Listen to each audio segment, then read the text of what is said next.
Hiya besties, how's it going? We're back at it again. Today we're doing a budget bestie and we haven't done one in a while. We do one about a month now and you lot seem to really like them and I enjoy making them, so let's just continue this, shall we? This one is going to be probably one of the toughest one I've done because this person just seems to be in a bit of a pickle. I'm not really sure what the issue is or anything like that, but they really are in a bit of a pickle. So this is probably going to be one of the most difficult for me budgets to figure out, and I don't think I've really got the final solution on it. We'll get to the end and I'll show you my outcome in the end. This is another one of my videos in my budget bestie series. Budget Bestie is a series where people anonymously submit their budgets to me. I take a look at them and see what I might do if I was in their situation. This is not financial advice. However, sometimes I can offer a nugget of, I don't want to say wisdom, but sometimes just by me showing what I might do in their situation can help them make great decisions about their own financial life. So bestie, let's get into this one today. So everybody submits a form to me and I'll read out what this one says. Me 31, husband 45, stepson on weekends 14, daughter 3 months. We never have money to pay husband's car insurance and I have to find the money to pay other things because he has to pay that. Depending on the pet food is running low, that's an extra cost to buy the bags of food to last. 2 cats, 1 dog. When I was in hospital having my daughter, my friend had my dog. He got sick and had to go to the vets. Not my friend's fault at all. And the end result was £550 that I need to pay back to my friend. And there are still further checkups that need to be done in a month or so. No idea how much that will cost. Plus, your special food is now £30 for 2 kilogram bags and needs 60 grams. I can't get rid of stepson's pocket money as trying to teach him financial independence and responsibility does not end up like me and his dad. And he helps around the house for that money. Also, Spotify family plans are must for me. Cut my streaming down to only Prime for my husband. Used to have Netflix, highest tier, Prime, Disney, HBO, Discovery Plus. I want to start putting away money for my daughter to buy her clothes when she needs it, grows out of each age bracket without the stress of how I'm going to find when the time comes. And if I could save that money to buy the clothes and educational materials and toys slowly in advance, that would be fantastic. So there's a lot going on there and we've got a lot to look into. There is debt, which we can see here. They owe £15,784.19. Ooh. So bestie, let's get into income and let me introduce you to this. This is the paycheck bill tracker. We've got 1 sheet left in this and normally we've got a lot more, but we've been doing these budget besties for such a long time that, you know, we're running out. This is normally a pad of 25. You can get this in a couple of different colours on my Etsy store, but we're down to 1. So let's do this last page today. So they say that their main financial issue is that very little income. Always put money into savings pot and sinking funds, but always spend by the end of the month. So they've got great plans and they want to save money and do stuff and they put them into saving pots, but then they end up spending it. So let's have a look at this. So we're going to list 2 incomes because they are a partnership. So we've got income 1, and income 2. So they earn 659, or they're going to earn 659 when they go back to work, which starts on the 1st of June, which we're past at this point. And then their partner earns 1,200 per month. So that gives them 1,859, which for a house the size of theirs, it's a very, very low income. So I think we're going to get to a point in this where someone is going to need to earn more income, but let's take a look at the budget. Starting with listing these bills. So they have a rent payment. So rent here is 700. They have child support. So I'm assuming one of the partners, yeah, they've got a step kid. So they have to support that kid. That's £200 per month. They have a car payment. So car payment is £200, which is quite a lot for a car. I mean, it's not a lot for a car, but it's a lot of money to pay for a car. Then they have son pocket money. So it looks like there's 2 lots of 10. So it looks like £20 per month. They pay for gas, which is £20 per month. They have Wi-Fi and phone plans. So that's 3 phones and Wi-Fi. And that's £100, which I think is actually not too bad considering it's 3 phones and Wi-Fi. I think that's okay. They make additional pension contributions, which is always fantastic. They pay for Prime, so Amazon Prime. So it doesn't look like they're going to be having money to buy things on Amazon. So why would you need Prime? Then we have Pension Plus, which is additional contributions to the pension, which is £30 again. They pay for iCloud, which is £6 a month. Google Drive, not sure why anybody pays for that. And most of the plans are free. So Google Drive is £3. We have Accelerate, which I couldn't really work out what it was. There's quite a lot of companies called Accelerate and spelt that way, so I couldn't really work out what it was, but it's a subscription from what I can tell, and it's £20. Then we have Curve Card, which is basically Monzo. So Curve Card, they pay £4 per month for, and it's one of those bank accounts that allows you to put money into pots, right? By the way, Monzo is free. Then they have Spotify, which they said is one of their non-negotiables. So that is £18 for their family plan. And then they have Klarna payments, which I don't know how much or when. They say 5 to 10, and I don't know when they end or anything like that. So I'm just gonna put that as a payment down there. And then they have dog food, which they mentioned, didn't put it in their bills, but they mentioned it in their thingy. So that's £30 per month. So all of that altogether comes up to 1396, which already with their low income leaves them with £463. So let's move over to envelopes, where they have fuel listed as a variable spend. They like to do £50 per month, but they normally only spend 30 and then spend the 20 on something else. Smoking is also there as well, which they do £20 per month, and £20 per month for smoking seems really, really low. So it looks like they're vaping or they are a very, very light smoker. Either way, it's not a lot, and that doesn't mean that it's okay. It means that it's not a lot. We'll come back to this. Then they have groceries. Let me put a G on that. Groceries, they say that they have £200 per month and they always spend more than that, and then that's that. So that comes up to £270, which leaves them with £193. So they listed a load of sinking funds, which they would like to put money into, and they do sometimes put money into, but then they always end up spending it. So I'm just going to pop these in now. So I've put that in, and this is what they said that they would like to save. So they always say that they put in £50 of saving every month and then always just spend that on groceries or whatever. And here's the things that they would like to do with the amounts that they'd like to do. So we'll see if we can sort of work that into the plan later on. But anyway, as it stands, nothing goes into savings on a monthly basis. So they've still got the £193, 197 actually, 197.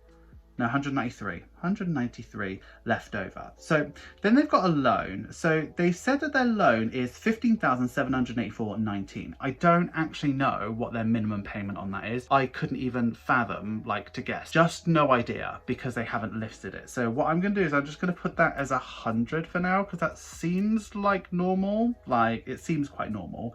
And then they have vet bills, not wet bills. So vet bills, which is what they owe their friend. So they owe their friend $550, and there's more on the way. But at the moment, there doesn't seem to be a plan to pay that off. So we'll put that as 0.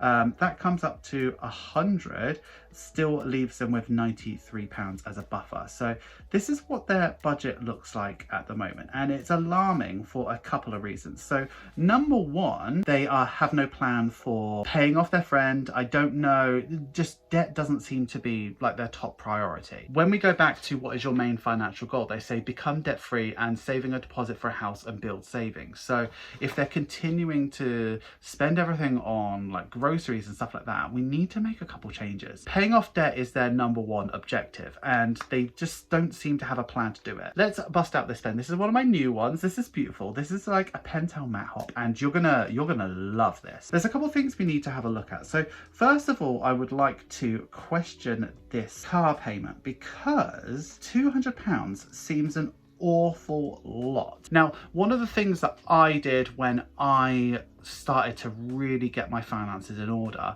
was to downgrade to a smaller car, and I went from paying £170 a month to £130 a month, and even saving that 40 quid made such a big difference. And do we really need to be paying £200 a month for a car? Can we get something a little bit smaller, maybe trying to save £50 a month, because we are literally going to go into the nitty gritty about stuff, and saving £50 is going to make a huge difference to this family's budget, in my opinion. So if we can try and work that to 150, that would be really useful. There are some things we're going to cut, and I don't normally do this in the bill section, but we need some money because the income is so low, bestie. So first thing we're going to do is we're going to cut and get rid of Prime, because we do not need to be paying for Prime if we are not buying things on Amazon because we do not have the money to do that. Next we're going to do is cut iCloud. We can just delete some photos. Google Drive is not necessary. Don't know what Accelerate is, but it wasn't listed as something that's important to them. Curve Card, we can just switch over to Monzo, which is free, and Klarna, we are just going to pay that off and get rid of it. So when we cut those from our normal bills and take them down to zero, we are now saving £48. That's going to make a big difference. Just by cutting out the little bits of rubbish out of our budget, £48 is now available. That now brings our bills down to 1298 because we're also going to figure out this car situation. That now gives us 561. It's not a great deal of money. It's not a lot more money, Bestie. So it's still really, really tough. What I would then do is, rather than trying to budget £50 for fuel and knowing that we spend £30 for fuel every month anyway, let's just budget £30, okay? Smoking, knock it on the head, because we're either lying and we're spending more and we need to like get rid of smoking for the sake of our family, or we're a light smoker and we can just do it easily anyway. So either way, that's just gotta go.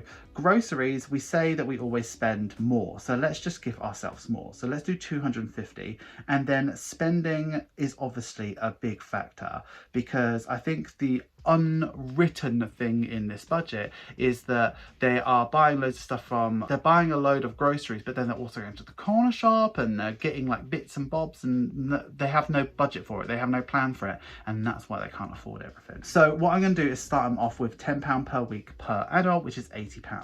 That comes up to £310, leaves them with 251. Now, they've got a load of sinking funds, great idea to do all of this stuff, but at the moment, I feel like if I was there, my priority would be to start an emergency fund.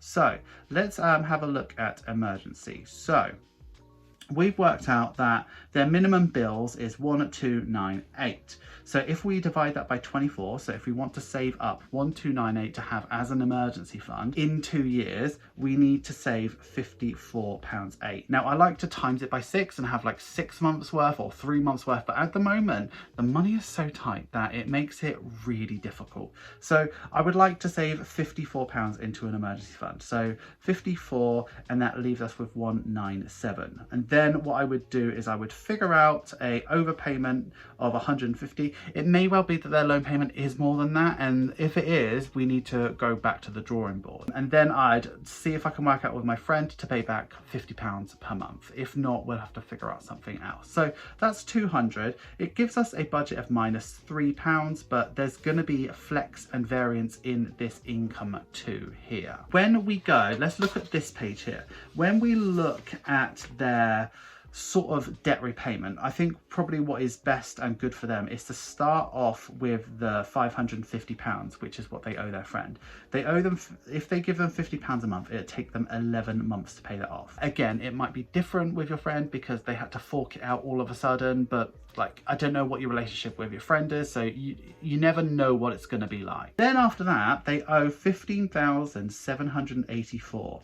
So if we then throw the 150 overpayment at it, and then we've got 200. Yeah, so if we divide that by 200, if we do that for 2 years, which is the whole time that we're saving up that emergency fund, we would have paid off 4,800, which is not a lot. So what would be left is 10,984. So once we've finished saving up our emergency fund, we've got an additional £50 available to us. So then what we have is £250 as a bubble. So when we pay £250 per month, that means that it's gone in 43 months, which is an additional 3.5 years. So it's 5.5 years to pay off all of that debt, which is a lot. And we haven't even at any point started to really figure out sinking funds or like literally save up for a house. So that's how tight this budget is. But there is light at the end of the tunnel, and it's a difficult one, but if we made one big difference to this budget, the thing we could do is change this income situation. This is the budget Bestie. They're earning 659, and that is maternity and stuff like that. They may want to stay at home. They might not want to go back into the workforce like right away. They might want to spend those formative years with their child. If that's the case, the other half, seriously need to earn more money, because bringing in £1,200 to support a family of their size is just not going to cut it, right? I say that with kindness, and I say that in the nicest possible way. There may be things that are stopping them from earning all of that money, but if there are things, they should be requiring assistance. Plus we get child benefit and things like that into the mix as well. If this person is working full-time earning £1,200, they are being robbed. If we introduced, instead of 659, £1,000. So I'm doing this on the plan that this person, the budget bestie, earns £1,000 instead. But this person could very well earn 1,800, 1,600, whatever it is. If we made that £1,000, it makes our income 2,200, which makes a huge difference. I wouldn't do any difference. I'd still make these differences, but instead of being left with 561, we'd be left with 902 instead, which is a big difference. And then at this stage, we'd be left with 592, and at this stage, we'd be left with 538. Then we could pay off the vet bills in 1 month by doing that, because we'd have so much money. And then the loan would be gone using the same method and throwing £500 at it rather than 250. It goes so much quicker. It's gone in 29 months, which is 2.5 years. So just by earning an additional £400, we can cut down our debt repayment by 3 years, and we can pay off our friend immediately. And we can, in the time, work out like all of these things that we wanted to, like sinking funds and stuff like that. But the emergency fund is a must, because it feels like emergencies happened. Like the situation that happened with the dog, we could have cleared that up with an emergency fund, like immediately, and start replenishing it again. Now, this is probably one of the most unsatisfying budgets I've done, because there's so much left up in the air. We don't know how much this loan minimum is. And, you know, the real answer is when we earn more money, we can do more with our money. This 1859, that's typically well under what you'd expect a household of that size to earn. And I know there's loads of people who do it. They don't smoke, they don't have Amazon Prime, they don't, you know, they don't have all these subscriptions because they can't afford it. If we continue this way, we're going to end up just becoming poorer and poorer and poorer. So I would definitely make those cuts. I would definitely start introducing strict spending limits. I would work on an emergency fund. I'd pay off my friend and then pay off my loan and stuff like that. But I'd also be working in the background of trying to earn more money. So whether that's you doing a side hustle, whether that's your partner finding a better job and getting better compensated for their time, that's what I would do. So that is the Budget Bestie today. I would love to know what you would do in this situation. Like, what would your priority be? And I know that it's different for every person. It's a tricky one, because it's not always the right answer to do the approach that I have. An emergency fund would be an absolute must for me. That is a lesson I have learned time and time again. Thank you so much for getting through to the end of the video. You know I love it when you get through to the end of the video. Please give this video some love. Make sure you like, comment, share and subscribe. And if you are going to comment, please use this emoji. What would your approach be to this budget? Would you be going so hard after the emergency? What are your thoughts on paying back your friend £50 per month? Would you get out an additional loan to just pay them back immediately and just deal with it? It all depends on the relationship, I feel, but if you're in a relationship where you can pay them back in small amounts, then that's probably the approach I would take. But I'd love to know what you think. Let me know in the comments down below. Have you considered becoming a channel member or a patron? Patrons get exclusive content, sneak peeks and significant discounts off my Etsy store. Channel members get early access to every single video. In fact, they've seen this video hours before you have, Bestie. If you like the sound of those perks and you like the sound of me, have a look at the links in the description. You will not regret it, Bestie. That's all we have for today. So until the next Budget Bestie, I would like you to have a wonderful day, have a wonderful week and have a wonderful budget. Always remember, don't trust Ira. And Bestie, I'm gonna leave you with the Budget Bestie playlist. This is like Budget Bestie number, I don't know, I think it's like 20 something, I don't know. It's a high number Budget Bestie. So check out the playlist if you enjoyed today's video.